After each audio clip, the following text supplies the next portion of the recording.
Because we'll be facing north, it's best fished in a southerly wind when the sea is calmer.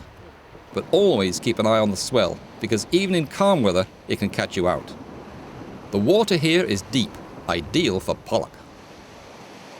From the mark here, you can see across to the Blasket Islands. The sound, separating the islands from the mainland, is the last resting place for what was left of the Spanish Armada. Beaten and battered by Sir Francis Drake and the weather in the English Channel, ships from the Armada escaped to the north, rounded the Scottish coast and came south here in an attempt to return to Spain. But these waters are treacherous. One of the largest ships of the Armada, the 900-ton Santa Maria de la Rosa, struck a rock and sank, losing 296 men.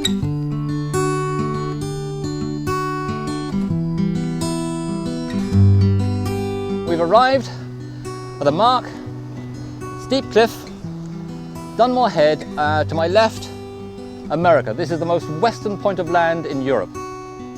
Today we're going to be fishing for pollock. This is an ideal day. It's a grey day. There's a little bit of a hint of rain. Not too bright. Below me, the sea is 25 feet, I suppose, so there's another 12 feet of the tide to come, so there's not too much of a distance between me and the high tide. We use three methods: fly fishing, and we'll try bait under a float, but first of all, we'll try spinning. And the method chosen today, I think, is jelly worms. These are artificial worms, and to fish them, all we do is put them on the hook, a 3/0 hook, the same way as you would a worm for normal bait fishing. Bring the hook out.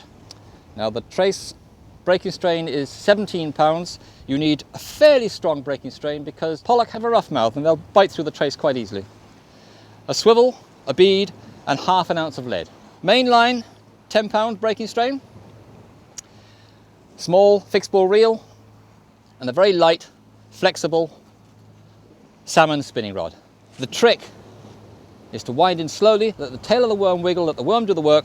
When the pollock bite, it'll nibble up the tail of the worm, and you don't strike. Now that's where most people go wrong. They strike and they pull the worm out of the fish's mouth before the fish has a chance to take the hook into its mouth properly. So you cast it out, wind it in slowly, let the jelly worm do the work, let the tail wiggle around, and then as you feel the tappings, just keep winding and let the fish pull the rod down into a strike. All right. Out again. Leave it a few seconds to drop. We need to get it down to the weed where the pollock live. Now is the time now where you're dragging it across the bottom. You're feeling your way along the bottom. You're feeling your way amongst the weed, the fronds, the rocks. As soon as you feel the weight hit a rock, you bring it in a small bit, wind it a bit faster to bring it up. Feeling for what's happening down below the surface. Of course, you can't see what's happening, so you have to feel it. Concentrating all the time.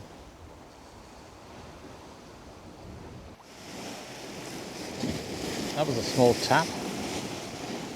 All right, another fish. Oh, that's a better one. Oh, what's a better one? Oh, oh, oh dear. Now that was 5 screaming runs. Now,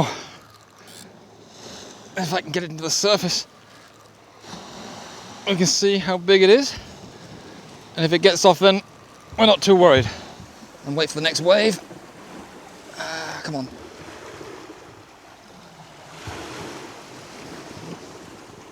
Right, that's it. We have him in the net.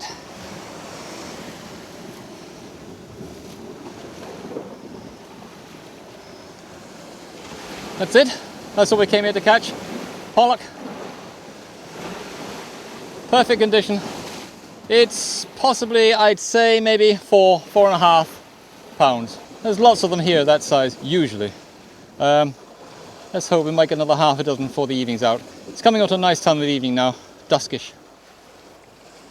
So now what we'll do, we'll gently return it. But all that came along on the worm was that one single pollock. time to change tactics. Right, we've tried pollock fishing with jellyworms. Now there's a bit of a lull. We've had one and we've had 2 or 3 follows, but for the last 10 minutes there's been nothing. So while there's a lull there now, what we'll do, we'll set up for float fishing for pollock. Now the bait we're using is mackerel, frozen mackerel. These are the stuff I freeze myself. We'll try and take one fillet away from the rest if we can, separate them. The flesh is very thick and deep, so to make it look lifelike, the best thing to do is to shave off some of this flesh. It then allows the skin part, the silvery piece, to flop about. So the first thing we do is to shave off a small piece of the flesh. A small bit at a time. We can always go back and do a small bit more. We'll aim for nice long strips of mackerel. That's the ideal size, and we'll just shape them nicely to make them look like small sand eels, which can be hanging under a float.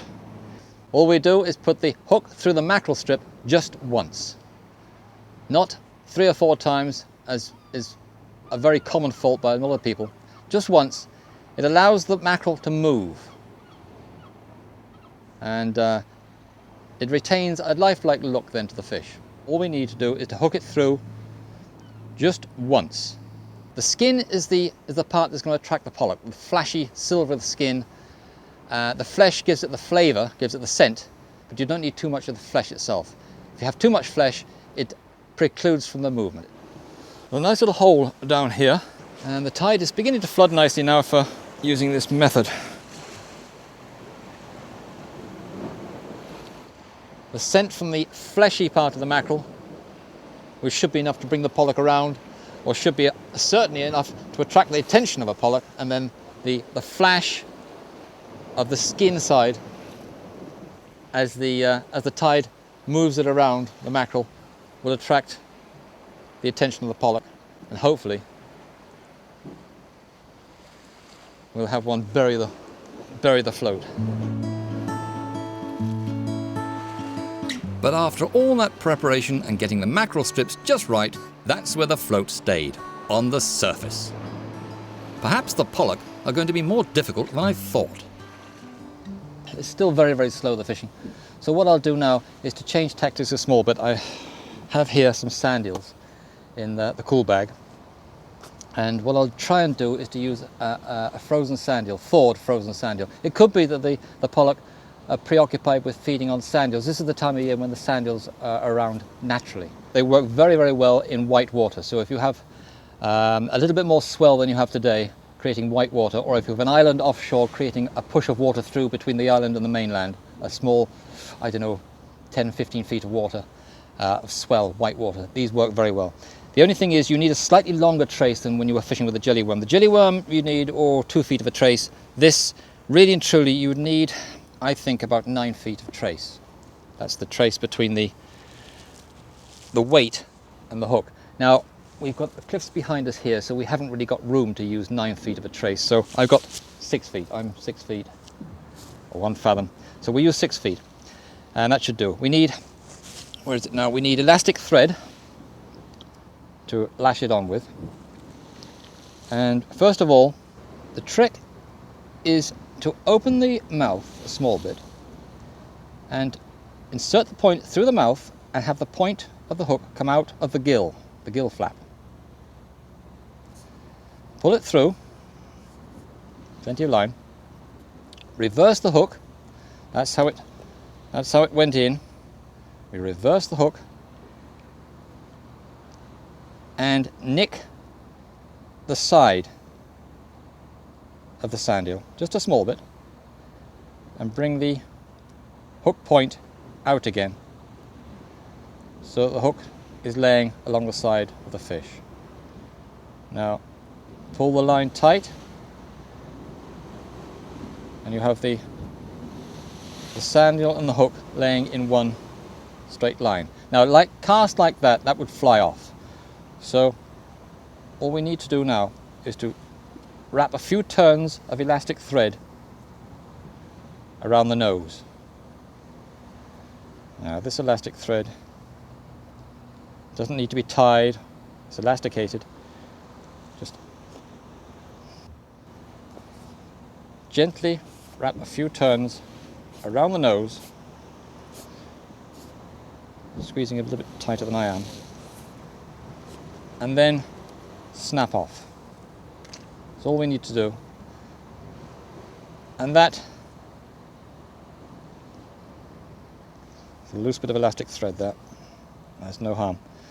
But that is as near to a lifelike sand eel as possible. And the hook is laying along the flank of the sand eel, the point well exposed, and the sand eel is not kinked.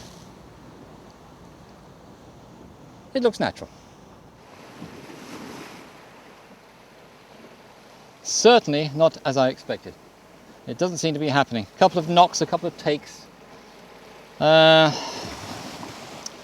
Certainly seem to be doing what it's supposed to do. And the day is perfect. Nice and dark and dull. There's enough of a swell to produce a bit of movement in the water. Of course, these things have tails.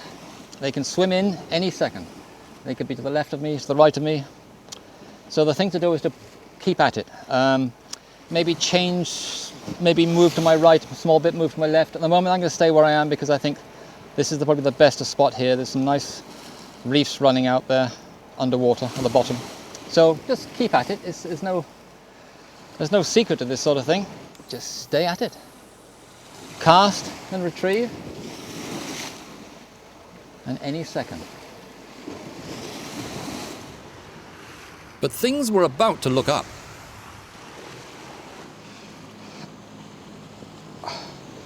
Well, the sand eel works. 3 casts with a sand eel and we're into a fish already. I don't know what size it is. I haven't seen it yet. Ah, it looks not too bad. Whoa, it's off again. 4 pounds maybe? Yeah, it's a nice one. There we are. Slid it nicely. Now, that's it. That's the fish. Pollock.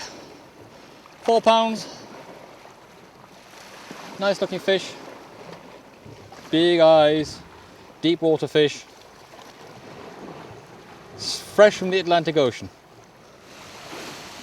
Yes, a tap. 1 tap. So something's interested. Definitely fish down there. There's definitely an interest. So I'll cast it out again. Nothing, no damage to the sand eel. Cast it out in the same place. Let it sink a small bit, and then start a steady retrieve. The sand eel does its own wobbling. And we don't have to make it look like a natural bait because it is a natural bait.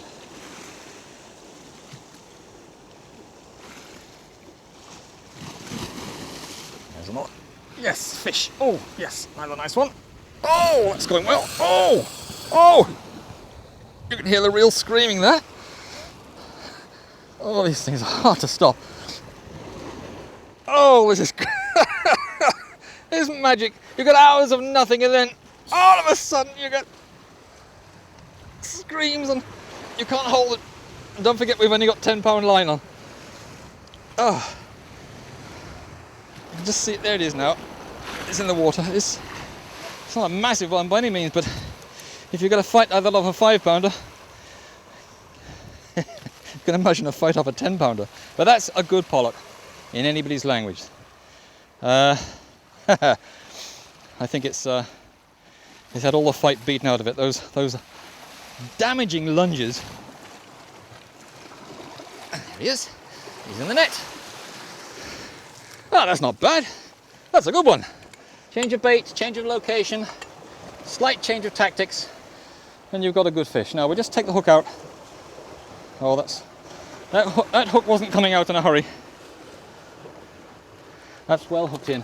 There we go. Now, here we go. That's it. Frozen sand eels. That's a little bit bigger. 4.5 pounds maybe? Yes. I think that'll do nicely. That's a beautiful fish. Beauty, a beauty. There's some people who want bigger. I don't care. That is what I came for. That is what I got.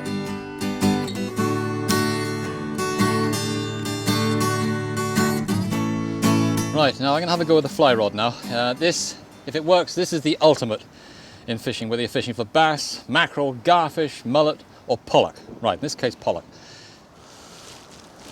A 9-foot fly rod. This is a 4-piece, very easy to pack and carry. 9 feet, 10 weight for those into fly fishing. And I'm using a 10 weight line. The reel is kind of immaterial. It's a wide arbor, which I like because you've got a nice good retrieve on it. Now the line, as I say, is 10 weight, but it's a sinking tip. Now the green part of it is floating, and there's 30 feet of a sinking, leaded, weighted part of it. So this part sinks, and the line goes down, you bring it in, and it comes up, and you let it sink again. So the fly comes in, and a sink and draw. And every time it comes in, it streamlines, and every time it's allowed to sink, it fluffs itself out. Now the fly we're using is my own creation, very, very simple. It's a very effective fly. I've had a lot of pollock on this type of fly. Blue feathers, a little bit of a red head, give it a bit of colour, and some flashy fibres. 3/0 hook, well sharpened, because one of the things about the fly fishing is the rod is so light, you're only fishing with 3 ounces of carbon fibre, you can't afford to strike into a fish, you'd break the rod. So the hook has to be really, really sharp. So we'll do the best we can. Now that's out maybe 23 yards, that's plenty. Now, give it time to sink. Normally at this stage of tide now, at this mark, I would give them 20-25 seconds to sink, because it takes a while, and then start stripping in a couple of feet at a time, so that you've got the sink and draw effect. The fly comes up and then goes down, comes up and goes down, gently. The feathers can pulsate, they can move in, streamline when they bring it in, and open out when it's at rest. And when the pollock take, they take surprisingly gently, really surprisingly gently. The jelly worms and the sand eels, they're quite vicious. Bang, and it's straight down, woof. But these things take gently, and then it suddenly goes down and then up and down, and you could be fighting a 4 or 5 pound pollock for a good 5-6 minutes. It really is incredibly strong. Now, as I say, one of the most important things when you're fly casting from the rocks is to get enough room for a back cast. And there's a nice little patch behind me here where I'm able to do that.